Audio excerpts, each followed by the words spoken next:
பிச்சைக்காரனை பார்த்து ஒரு செல்வந்தர் கேட்டார், உழைத்து சாப்பிடாமல் ஏன் பிச்சை எடுக்கிறாய்?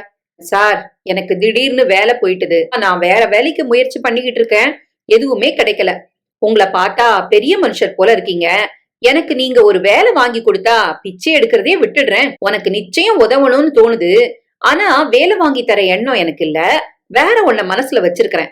எதுவா இருந்தாலும் சரி, என் பிரச்சனை தீந்தா போதும் என்றான் பிச்சைக்காரன். உன்ன என்னுடைய பிசினஸ் பார்ட்னர் ஆக்க போறேன். பிசினஸ் பார்ட்னரா? ஆமா, எனக்கு சொந்தமா பல 100 ஏக்கர்ல விவசாய நிலம் இருக்கு. அதுல விளையிற தானியங்களை நீ சந்தையில விக்கலாம். உனக்கு கடை வைக்க இடம், தானியம் உட்பட எல்லாத்தையும் தரேன். தானியங்களை வித்து லாபத்துல எனக்கு பங்கு தரணும், அவ்வளவுதான். முதலீடே செய்யாம இப்படி ஒரு வாய்ப்பா?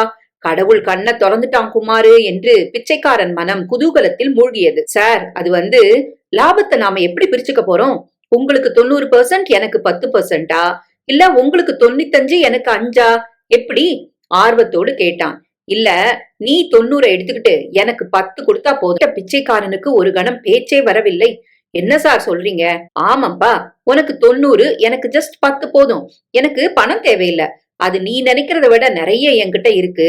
இந்த 10 கூட நான் கொடுக்க சொல்றது என் தேவைக்காக இல்ல, உனக்கு நன்றியுணர்ச்சி என்னைக்கும் இருக்கணுமேங்கிறதுக்காகத்தான். எனக்கு வாழ்க்கையே பிச்சை போட்ட தெய்வமே, நான் உனக்கு என்னன்னைக்கும் நன்றி கடன் பட்டிருக்கேன்.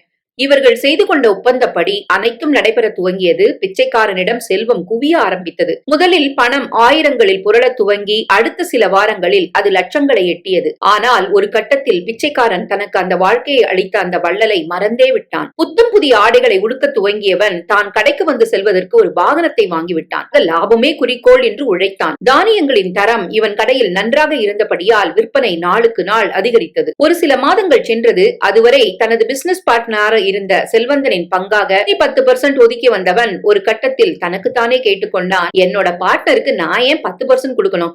அவர் கடைக்கே வரதில்லையே, உழைப்பெல்லாம் என்னோடது, இரவு பகலா நான் தான் வேலை செய்யறேன், இனி எனக்கே 100% லாபம்னு முடிவு பண்ணான்.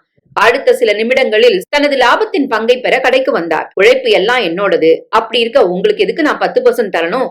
எனக்குத்தான் எல்லா லாபமும் சொந்தம் என்று ரூல்ஸ் பேசினான். இதுதான் நமது எல்லார் வாழ்க்கையிலும் நடக்கிறது. இறைவன் தான் பிசினஸ் பார்ட்னர், நாம் தான் அந்த புது பணக்காரன். இறைவன் நமக்கு பிச்சை போட்டது இந்த வாழ்க்கையை.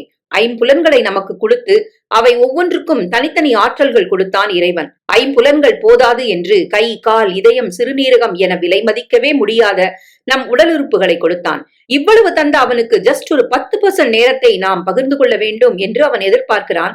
அவன் மீது நாம் வைத்திருக்கும் அன்புக்காக நன்றியுணர்ச்சி மட்டும் ஒருவரிடம் வந்துவிட்டால் அதற்கு பிறகு வாழ்க்கை எப்படி மாறும் தெரியுமா? படித்தது பிடித்தது.